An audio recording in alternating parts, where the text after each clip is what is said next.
મારા મેલડી ઉપર બહુ વિશ્વાસ હતો. મારા બાપની લાજ રાખી, મારા ભાઈની લાજમાં તમે રાખી માડી. 4 લાખનું મામેરું મારા ભાઈએ પૂરું કર્યું. માં 1 રૂપિયો નતો કરવો માડી એન જોડે. માં કમા તન મારી મેલડી તન કમા. મારા બાપની લાજ તે રાખી માં મેલડી. મારી વાઈફને હૃદયના ઓપરેશન કરવાનું હતું, તો મેં માનતા રાખી હતી માડીની. બરોબર. એટલે શા કારણે એમનું ઓપરેશન આવ્યું એવું હતું? હૃદયમાં છેદ હતું. હૃદયમાં છેદ કાણું હતું. હા. આવા દુનિયા એવું કે આ અંધશ્રદ્ધા. હા. ડોક્ટર જોડે જવું જોઈએ, તો તું ડોક્ટર જોડે ના ગયો? ગયો. કેટલી વખત જો ડોક્ટર જોડે? 3 વાર. 3 વખત. કેટલી વખત રિપોર્ટ કઢાયા? 3 વાર. 3 વખત. હા. અને છતાંય તે ડોક્ટરે એવું કીધું કે હૃદયમાં કાણું છે, ઓપરેશન કરવું પડશે.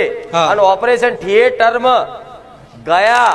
ક્યાંક હોય ગયા આ બધા માં તે ભેગા કર્યા ને, આ બધા મા બાપ વગરના. હું નીકળ્યો હતો ડીસાથી, પણ મારા અંગાત કોઈ નહીં, પણ તે કઈ રીતે બધા ભેગા કર્યા, કઈ રીતે તો લાયા. પણ બધામાં આવ્યા ને તો બધા મા બાપ વગરના જ માણસો ભેગા થયા. ડીસાથી ચાલતા આયા. 200 કિલોમીટર થાય.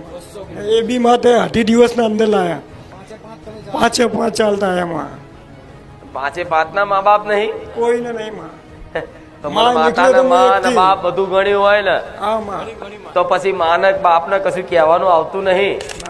દરેક દીકરાનો એક જ સલાહ છે કે છે ને, ભક્તિ એક એવો માર્ગ છે કે આમાં તમારે છે ને કોઈ બુદ્ધિ દોડાવવાની જરૂર નહીં પડે, કોઈ જ્ઞાનની જરૂર નહીં પડે. ભક્તિ એક એવો માર્ગ છે ને કે જાણે